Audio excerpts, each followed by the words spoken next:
What's going on, Pixar fans? Dan Taylor from danthepixarfan.com, back once again with another Luca toy review, and today I'm taking a closer look at the Disney Pixar Luca My Busy Books. If you're unfamiliar with this line, the My Busy Books from Phidal Publishing are activity kits geared toward young kids that feature a simple storybook with really cute illustrations, a set of figurines, usually 10 to 12, and a playmat for imaginative play. Stick around to see which characters are included with this set. If you are familiar with My Busy Books, then you probably already know that as far as the quality of the figurines, let's just say they struggle in that department. Yeah, I've gotten several of the previously released Pixar My Busy Books, and the figures are essentially dollar store quality, almost borderline bootleg looking. Maybe that's too harsh, but you get the point. However, I do have a few good reasons for picking this up. Trust me, there are some redeeming qualities. One, I love Luca, and I've been having so much fun getting what few toys are out there. Two, my 19-month-old son loves Luca and has been absolutely loving the other My Busy Books I have of some of his other favorite Pixar films.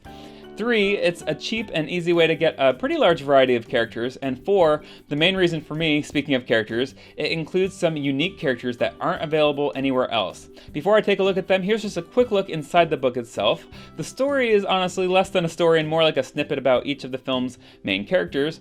As I mentioned though, the art is really cute. That's something you can't go wrong with here.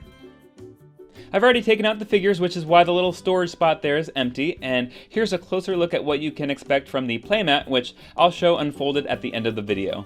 And now a closer look at the figures, what you've been waiting for, starting off here with Luca as his sea monster self. And you know what, this one isn't actually half bad, honestly. The sculpt is pretty good and the paint is pretty decent. And same with Alberto here, it's pretty consistent. The paint isn't quite as good. I have some scuff marks here. The blue color I feel should have been more of a purple color, but not a bad figure overall. Then we have Luca as his human self, and I do feel the coloring is way off with this Luca figure. He's too much of an orangey brown color, which I don't think works for him, but the sculpt isn't too bad. Alberto here, though, I do feel the orangey brown does work for him. That is kind of the color he is in the film. He's more tan than Luca is, and he does have more of an orange tint to him. And then Giulia here, she has that orangey brown color as well, which also doesn't work for her.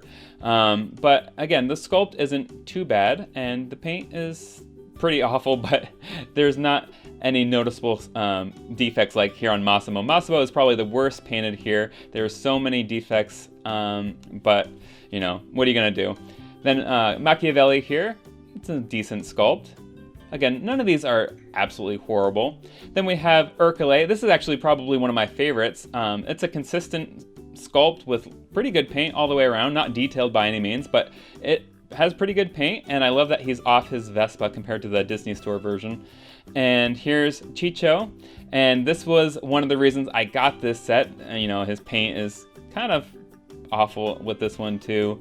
A lot of defects with the paint and the back and the hair and his shirt, his pants, basically everywhere. But Ciccio and Guido here, they are like the reasons that I got this set. Guido actually has a fairly good paint job, and I'd say one of the better figures overall in this set. He doesn't have any glaring errors. But yeah, I just had to get Ciccio and Guido. Those figures aren't made anywhere else. These are the only toys of those characters. And then here's a closer look at the playmat, and featuring different locations from the film. We have Luca and Alberto's hideout on the island. We have the shoreline where Luca first comes to land. We have the top of the hideout where Luca and Alberto talk about their dreams. And we have an ocean view of the town Porto Rosso.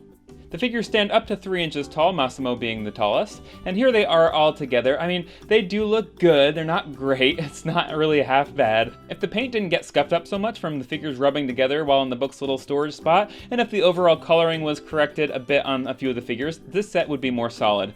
In the end though, my son Aiden loves it and I love watching him play, so you can guarantee this will be a hit with the littlest of Luca fans. For older fans and collectors, this can still be a good option if you're looking for some small Luca figures to display or to use as cake toppers, and if you are interested, you can find this on Amazon for $12.99. I'll link it below. Anyway, thanks so much for watching. If you enjoyed, be sure to hit that like button and subscribe to my channel for more Pixar toy news and reviews, and I will see you in my next video.